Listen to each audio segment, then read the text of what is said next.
Welcome back to the garage, everybody. So today we are doing the disassembly work on my engine.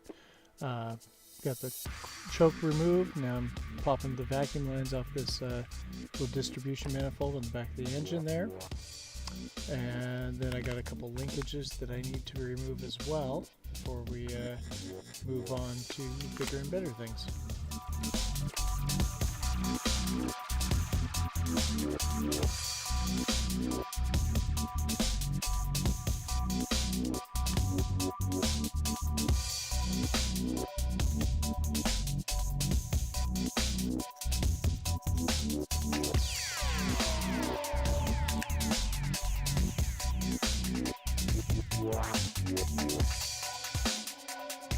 One does need to be very careful with these plugs.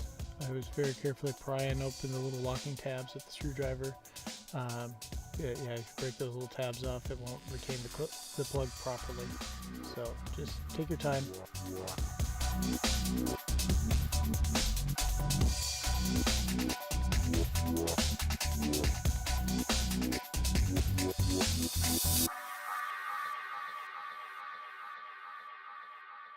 And for the sake of saving time and a little movie magic, there's 4 bolts that holds this fan in, and alright, all bolts are out. There we go.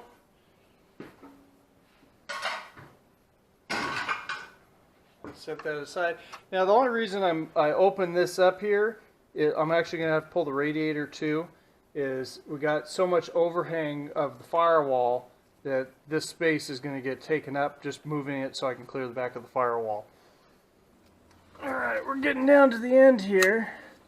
So what I'm going to do is get these two, so this is the return line, and then this bigger one is the supply line. So we're going to pinch those two off.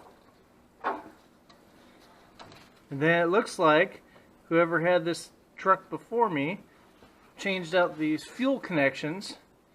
They put the hose clamp right where you can get to it. So I'm just hiding under the bracket here. But you can just get to the screw points on the hose clamp. You loosen one up, pull the hose, and that gets you access to the other one. Alright, and the last one we have right here is the lower radiator hose. So what we're going to do, I got the drip pan already down below it. We've already pre-drained the radiator. So I'm going to take this loose, dump it, and I'm going to fold it back over itself and pin it to the block. That way then the bulk of it will already be out, but anything left over will just be captured by the folded hose.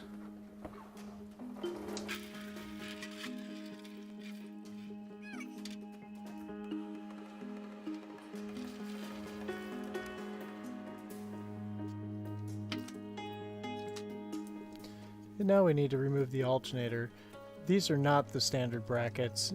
They're some that I fabric cobbled together years ago because the ones that were on the truck were completely ineffective because you couldn't adjust it at all. It was basically they tensioned the bolt or tensioned it up and locked it down so it didn't have a full sweep.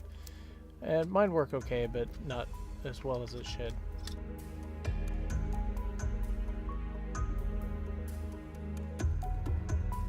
After I pull this radiator out, I'm also going to pull the evaporator core out as well, which is going to make room for an electric cooling fan that I've ordered for this truck. Just one more thing to make it handle, long hauls a little bit better or long grades. Now I was going to attempt to film under here, but it's a little bit cramped. We got a number of bolts we got to take loose. We got a couple exhaust manifold bolts. There's 2 there. Probably can't see up in there, but there's 2 more. The top side is going to be really hard to get to. We got some bolts along this little tin shield that they have here. And then we got 3 torque converter bolts as well.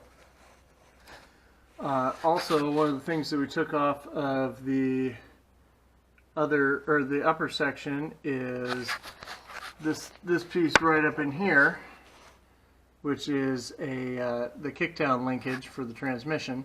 So we're going to pop that loose, get that linkage out of the way. And I think there's another 5 bolts or 6 bolts that are run along the upper edge of the bell housing that I'll have to pull.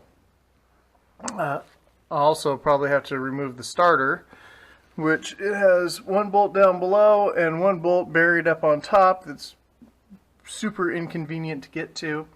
So we'll deal with that. But then after that, it actually gets really easy, because there's just 2 bolts on each motor mount. It looks like they have a big old slot set, so you can just pull, basically kind of rock the motor one side, pop it up, then rock it the other way and pull the other side up. So it shouldn't be too bad for the actual extraction. But yeah, that's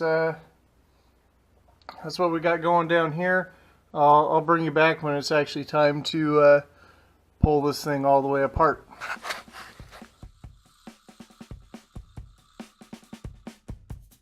So Ford actually came up with a really neat solution for getting the bell housing separated out.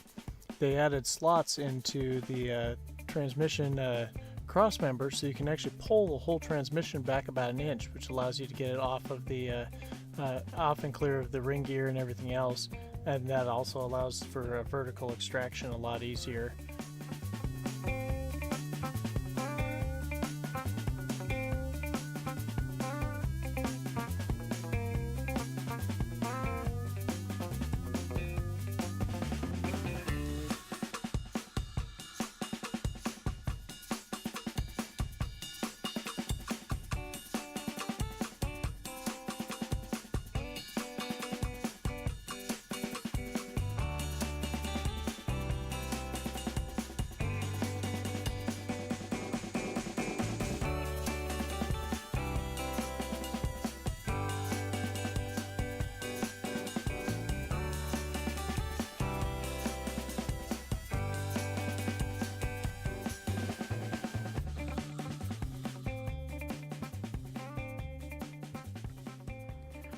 Well, here we are.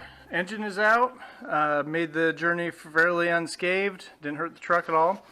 But let's see, it wouldn't be so bad if I just had a manifold leak like right in here, like it has right now. But as we roll around, this manifold's got big old splits in it all over the place. You know, and I could probably weld them up and get by. But unfortunately, these bolts have been in there a long time, and they are going to be a bear to get out. And like this one is just completely disintegrated on this back edge. So yeah, next step is a nice shiny new set of headers, and I'll show the getting extracted, or the manifolds extracted in the next video, and get everything kind of installed. Probably set the motor back in, and then we'll have to readjust the down pipes, because they're going to be mated up to a flange, so that'll be a whole different process. Have to weld all that back together. But anyway, thanks for watching, and stay tuned for more.